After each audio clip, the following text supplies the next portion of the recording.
حضرت ابو موسیٰ اشعری رضی اللہ تعالیٰ عنہ سے روایت ہے، رسول اللہ صلی اللہ علیہ وسلم نے فرمایا، اللہ تعالیٰ ظالم کو مہلت دیتا ہے، پھر جب اسے پکڑتا ہے تو چھوڑتا نہیں۔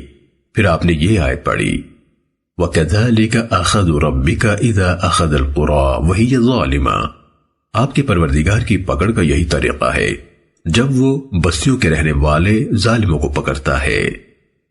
سنن ابن ماجہ حدیث نمبر 4018۔ حضرت عبداللہ بن عمر رضی اللہ تعالیٰ عنہما سے روایت ہے، انہوں نے فرمایا، رسول اللہ صلی اللہ علیہ وسلم نے ہماری طرف متوجہ ہو کر فرمایا، اے مہاجروں کی جماعت، 5 چیزیں ایسی ہیں کہ جب تم ان میں مبتلا ہو گئے تو ان کی سزا ضرور ملے گی، اور میں اللہ کی پناہ مانگتا ہوں کہ وہ بری چیزیں تم تک پہنچے۔ جب بھی کسی قوم میں بے حیائی یعنی بدکاری وغیرہ علانیہ ہونے لگتی ہے تو ان میں طاعون اور ایسی بیماریاں پھیل جاتی ہیں جو ان کے گزرے ہوئے بزرگوں میں نہیں ہوتی تھیں۔ جب بھی وہ ناپ تول میں کمی کرتے ہیں ان کو قحط سالی، روزگار کی تنگی اور بادشاہ کے ظلم کے ذریعے سے سزا دی جاتی ہے۔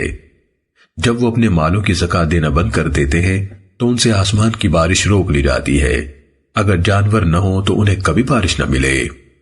جب وہ اللہ اور اس کے رسول کا عہد توڑتے ہیں ان پر دوسری قوموں میں سے دشمن مسلط کر دیے جاتے ہیں، وہ ان سے وہ کچھ چھین لیتے ہیں جو ان کے ہاتھ میں ہوتا ہے۔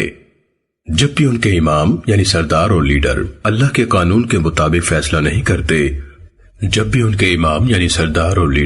اللہ کے قانون کے مطابق فیصلے نہیں کرتے اور جو اللہ نے اتارا ہے اسے اختیار نہیں کرتے تو اللہ تعالیٰ ان میں آپس کی لڑائی ڈال دیتا ہے۔ سنن ابن ماجہ حدیث نمبر 4019۔